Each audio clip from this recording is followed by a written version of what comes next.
Sunpost News. Please subscribe for more and more political and all news updates. నమస్కారం. ఈ ఛానల్ని like చేయండి, మీ వ్యూస్ని comment రూపంలో తెలియజేసి సబ్స్క్రైబ్ చేయటం మర్చిపోకండి. మీ ఫ్రెండ్స్కి కూడా ఫార్వర్డ్ చేయండి. ఎన్నికలు వస్తుంటే రోజుకొక అంశం మనం చూస్తూనే ఉన్నాం. ఆశ్చర్యకరం ఏంటంటే నిన్న భారతదేశ సుప్రీంకోర్టు రామోజీరావు గారు ఈ రాష్ట్రంలో, అంటే ఈ రాష్ట్రమే కాదు పక్క రాష్ట్రాల్లో కూడా కూర్చున్నా ఎక్కడైనా సరే ఆయన చాలా నీతిపరుడుగా మనందరికీ కూడా నీతులు వల్లిస్తూ, లేకపోయేటైతే శుద్ధులు చెప్తూ అసలు ఎట్లా ఉండాలి, మనమంతా ఎట్లా ఓటేయాలి, ఎట్లా ఎవరిని ఎన్నుకోవాలి, ఇవన్నీ కూడా పాపం మనకి రోజు చెప్పేటువంటి సత్య హరిశ్చంద్రుడి మీద ఒక కేసు సుప్రీంకోర్టులో మార్గదర్శి ఈ ఫైనాన్షియర్స్ దాని మీదట ఉండవల్లి అరుణ్ కుమార్ గారు వేసినటువంటి కేసు విషయంలో ఆంధ్రప్రదేశ్ విడిపోయిన తర్వాత మొట్టమొదటి అంటే చివరి రోజు ఆంధ్రప్రదేశ్ విడిపోయి అమరావతికి హైకోర్టు వచ్చేటువంటి చివరి రోజున 2018 31/12 ఆయన మీద ఉన్నటువంటి కేసుని కొట్టివేయటం జరిగింది. అది రాజశేఖర రెడ్డి గారు సీఎంగా ఉన్నప్పుడు ఉండవల్లి అరుణ్ కుమార్ గారు వేసినటువంటి 2006 కేసు, అది కొట్టివేయటం జరిగింది 2018 31/12. అయితే దాని మీదట్న తర్వాత ఉండవల్లి అరుణ్ కుమార్ గారు సుప్రీంకోర్టుకి వెళ్ళటం అవన్నీ జరిగినాయి. ఆ తర్వాతన నిన్న సుప్రీంకోర్టు చాలా బ్రహ్మాండమైనటువంటి ఒక దాని వాళ్ళు అంటుంటారు కదా, దిమ్మ తిరిగెట్టు కొట్టారనో లేకపోతే మొట్టికాయ, అసలు మొట్టికాయ కూడా కాదు, చాలా పెద్దది, ఇంకా లాగించి గోబ పగల కొట్టారా అంటారు. అది కొట్టారు, కానీ ఎక్కడ పేపర్లో రాలేదండి. ఎక్కడ ఈనాడు పేపర్లో ఎక్కడ చిన్న ముక్క కూడా రాలేదు. అదే మీకు మామూలుగా ఆంధ్రప్రదేశ్ ప్రభుత్వం మీద కానీ ఎక్కడ వస్తే మెయిన్ హెడ్డింగే అదేదో ఉండదు, కానీ పెద్ద పెట్టేసేసి అసలు అదేదో జరిగిపోతున్నట్టు రాస్తారు. కానీ ఈ సత్యహరిశ్చంద్రుల వారు ఆయన యొక్క కేసు కదా ఏమీ రాసుకోవాలి, అసలు ఎక్కడ రాలేదు. ఈయనే కాదు, హిందూ పేపర్లో కూడా రాలేదండి. చాలా ఆశ్చర్యకరమైనటువంటి విషయం. సౌత్ ఇండియా ఇంగ్లీష్ పేపర్లలో చాలా వరకు కవర్ అయింది, కానీ హిందూ పేపర్లో కూడా ఈ యొక్క అంశం రాలేదు. అటువంటి ఆయన ఇప్పుడు డబ్బుల గురించి పాపం ఆయన ఎంతో కష్టపడి సంపాదించారు కదా, అదేదో అంటారే శ్రమతో అవన్నీ చేసిన సంపాదనా పరుడు కదా మన రామోజీరావు గారు.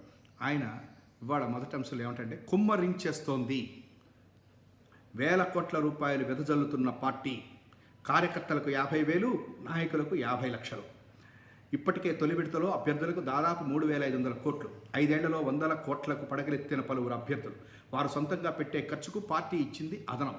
సొంత పార్టీ నాయకులనే కొనేస్తున్నారు. ప్రచారం చేస్తున్న వాలంటీర్లకు జీతం, ప్రభుత్వ ఉద్యోగాలకు నగదు బహుమతులు, ఎక్కడికక్కడ భారీగా డబ్బు, బహుమతుల డంపులు, మద్యం దుకాణానికి 10 లక్షల చొప్పున ముందస్తు చెల్లింపులు అనుకుంటా రాశారు.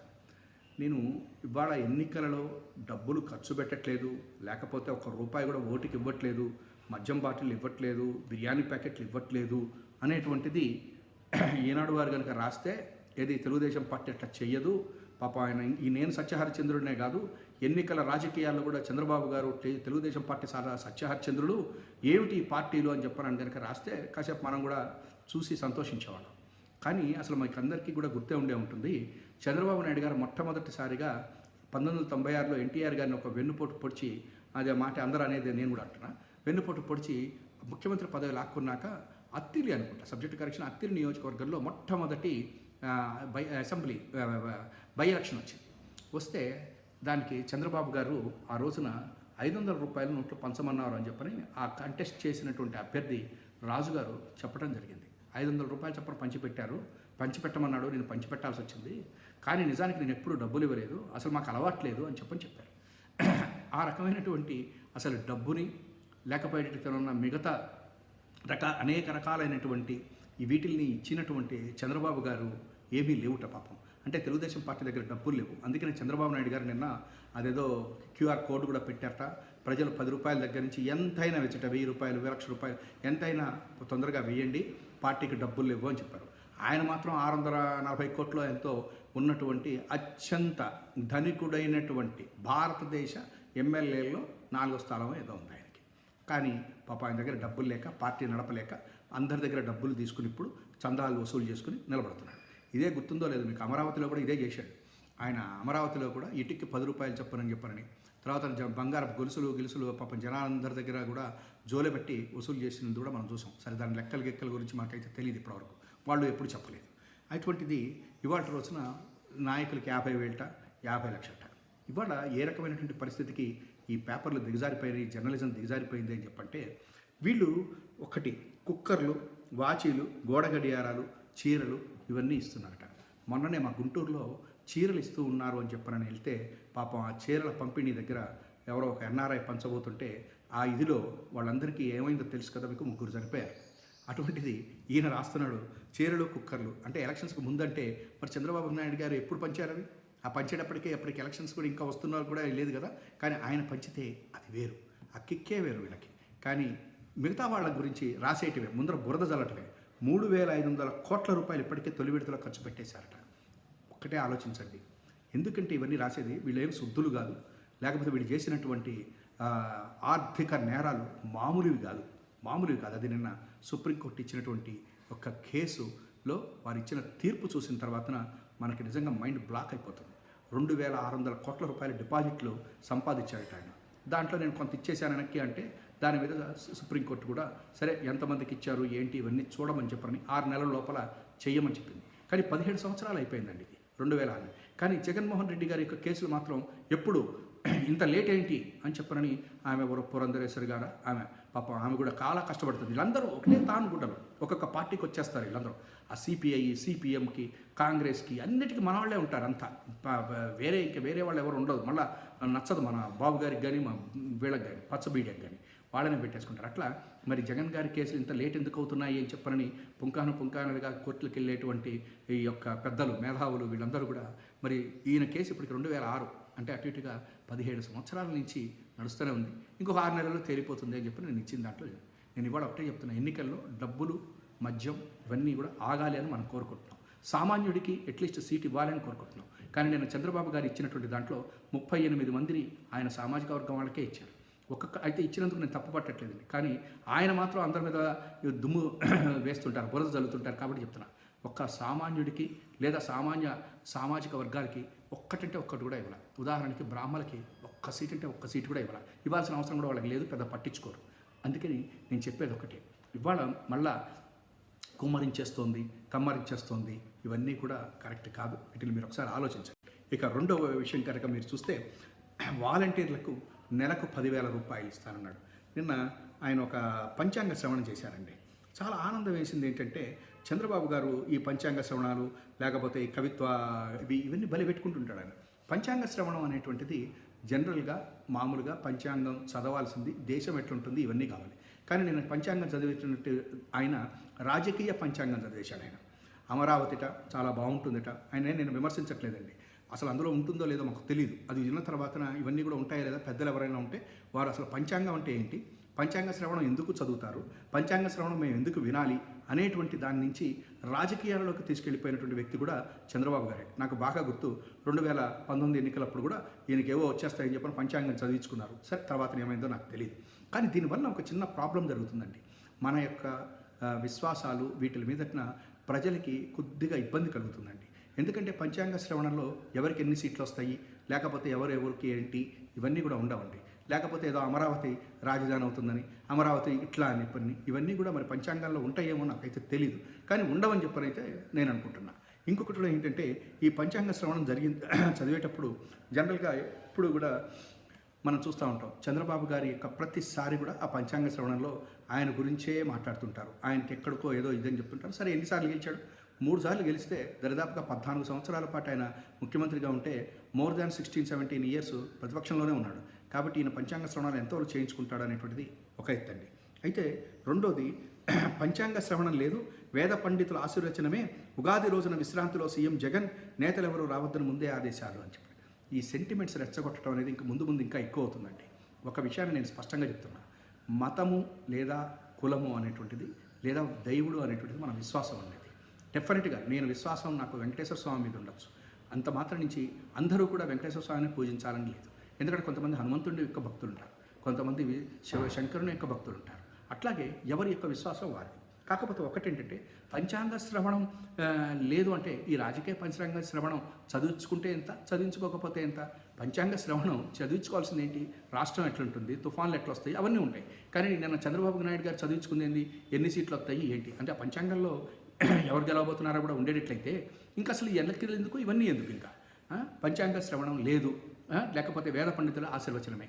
చూడండి, ఇవాళ ఇటువంటి సెంటిమెంట్లు రెచ్చగొట్టేటువంటి వాళ్ళు, పంచాంగ శ్రవణం అనేటువంటిది ఒక మాకు సెంటిమెంట్ అనేటువంటిది, ఇటువంటి వాటిల్లో రెచ్చగొట్టి ఓట్ల కోసమే, మళ్ళీ అది కూడా చెప్తాను, ఈ ఓట్ల కోసం రెచ్చగొట్టేటువంటి ఈ ఎల్లో బ్యాచ్ చాలా జాగ్రత్తగా ఉండండి. ఎందుకు నేను ఈ మాట అంటున్నానంటే, వీళ్ళకి అసలు దేవుడి మీద కానీ దేవాలయాల మీద కానీ ఎటువంటి నమ్మకము ఎంత ఉందో అనేటువంటిది నాకు తెలియదు. నేను ఈ ఒక్క ఉదాహరణ మీకు చెప్తానండి. ఇంకొకటి, ఎందుకంటే దేవాలయాలకి పూజారి మీకు తెలుసండి, ఎప్పటి నుంచో కూడా దేవాలయాల్లో వంశపారంపర్య అర్చకత్వం ఉండేది. ఆ పూజారి ఎవరైతే ఉన్నారో, ఆ అర్చకుడు ఎవరైతే ఉన్నారో ఆ దేవాలయాన్ని అంటిపెట్టుకునే ఉండేవాడు. దాంతో మీకు గ్రామాలలో ఒక పక్క కరణం, అంటే ఆ భూములు చూసుకుంటా అది చేసేటువంటి ఆ లెక్కలు రాసుకునేటువంటి కరణం, అట్లాగే ఈ గ్రామాలని, ఈ యొక్క దేవాలయాల్ని ఎప్పుడు అంటిపెట్టుకునేటువంటి ఒక పూజారి, అట్లాగే బడిలో ఒక పంతులు, ఆయన పాపం ఎప్పుడు ఆ బడి, ఆ పిల్లలు ఎవరు చదువుకున్నారనేది ఒక గ్రామ వ్యవస్థ ఉండేదండి.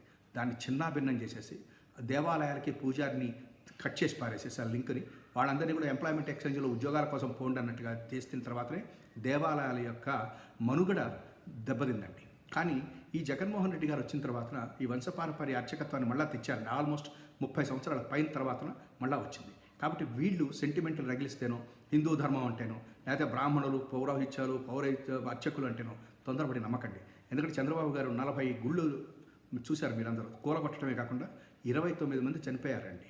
ఎక్కడ? గోదావరి పుష్కరాల్లో. కాబట్టి ఈ రకమైన సెంటిమెంట్స్కి ఎన్నికలకి వచ్చినప్పుడు వస్తాయి, జాగ్రత్తగా ఉండండి.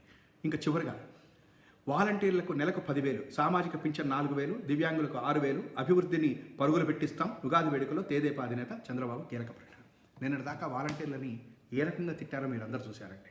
గోను సంచులు మోసేవాళ్ళు అన్నాడు, 5,000 రూపాయలకి ఏమొస్తుందని చెప్పారన్నారు. మధ్యాహ్నం పూట ఇంటికి వెళ్ళి తలుపులు కొడతారు అన్నారు. ఇంకొక పెద్ద ఆయన అయితే కొంచెం ముందుకెళ్ళి ఉమెన్ ట్రాఫికింగ్లో వీళ్ళు ఇస్తున్న సమాచారంతో అన్నారు. కొంతమంది అసంఖ్యాక శక్తులకి వీళ్ళ యొక్క సమాచారం అందుతోందని చెప్పని మాట్లాడారు. చాలా దారుణంగా మాట్లాడటం జరిగిందండి. అయితే ఇవాళ ఎన్నికలు వస్తుండేసరికల్లా వీళ్ళకి ఎంతసేపటికి ఎన్నికలు, స్వార్థం, ఈర్ష్య తప్ప వేరే లేదు. ఇదే ఒక ఉదాహరణ చూడండి. వాలంటీర్లకు నెలకు 10,000 ఇస్తాట. ఎందుకు ఇవ్వాలి 10,000 రూపాయలు అని చెప్పని అన్నటువంటి వాడు, 5,000 రూపాయలకి అసలు ఏం దొరుకుతుందని చెప్పని అన్నటువంటి వాడు వీళ్ళకి 10,000 నుంచి 50,000 రూపాయల వరకు ఇచ్చేస్తాటండి. మరి 50,000 రూపాయలు 10,000 నుంచి 50,000కి ఇస్తే మరి నిజంగా ఉన్నటువంటి గ్రామ సచివాలయంలో పనిచేస్తున్నటువంటి ఆయనకి ఎంత ఇస్తాడు? లేకపోతే మామూలుగా ఉన్నత ఉద్యోగాలు, మామూలుగా గవర్నమెంట్ ఉద్యోగాలు చేస్తున్నటువంటికి ఎన్ని లక్షల రూపాయలు ఇస్తాడు? ఇదంతా కూడా ఏం లేదండి. మనం అదేదో గాల్లో ఎగిరిపోయిన పేలపిండి దేవుడికి, కింద ఉన్నది నాది అన్నట్టు చిక్కింది ఏమన్నా చంద్రబాబు గారికి. ఈ రకమైనటువంటి వాగ్దానాలు ఇవన్నీ ఏమన్నా ప్రజలకి వేస్తుంటాడు.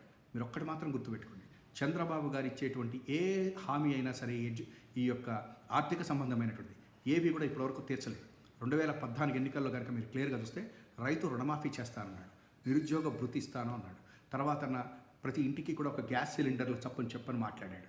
మహిళలకి 2,000 పేద మధ్యతరగతి వాళ్ళకింత, పేదవాళ్ళకింత, మహిళలకింత, మహాలక్ష్మి ఇదే చెప్పరని డబ్బులు ఇస్తాను అన్నాడు. ₹1 అంటే ₹1. ఇప్పుడు ఏమని చెప్తున్నారంటే రైతు రుణమాఫీ ఇవన్నిటికీ రెవెన్యూ డెఫిషిట్ అంటున్నారు. అసలు చంద్రబాబు గారి పరిపాలన మొత్తం కనుక మీరు తీసుకుంటే ఒక్కసారి చూడండి, మేధావర్గం ఉంది మన రాష్ట్రంలో, వాళ్ళని చూడమనండి. చంద్రబాబు గారు 2000 దగ్గర నుంచి, అంటే 1999 నుంచి, ఎందుకంటే ఆ 96 99 పక్కన పెట్టండి, కనుక తీసుకుంటే మీకు 2000, 2001, 2, 3, 4 వరకు కూడా రెవెన్యూ డెఫిషిట్ అనేది. 2004 నుంచి అదేంటో మనకి తెలియదు. 2004 నుంచి ఆ తర్వాత వరకు కూడా మళ్ళా మిగులు బడ్జెట్ అండి. ఆ తర్వాత చంద్రబాబు గారు 2014లో వచ్చారు, మళ్ళా లోటు బడ్జెట్ అండి. కాబట్టి చంద్రబాబు గారికి ఈ పత్రికలు లేకపోతే పచ్చ మీడియా మోసేటంతటి ఆయన ఏమీ పెద్ద ఇది కాదు అని చెప్పని గణాంకాలు చూస్తే తెలుస్తుంది. కానీ ఈ పేపర్లలో చదివితే మాత్రం మనకు మైండ్ బ్లాక్ అయిపోతుంది, అబ్బో ఇంత జరిగిపోతుందా అని చెప్పని. కాబట్టి ఇవాళ నేను మళ్ళీ ఎన్నికలు వస్తున్నాయి కాబట్టి వాలంటీర్లకు 10,000 ఇస్తానంటాడు, దివ్యాంగులకు 6,000 ఇస్తానంటాడు, లేకపోతే పింఛన్లు 4,000 చేస్తానంటాడు. ఆయన సొమ్మేం పోలేదండి, ఆయన ఇచ్చి మాటలే కదా ఇచ్చేస్తాడు.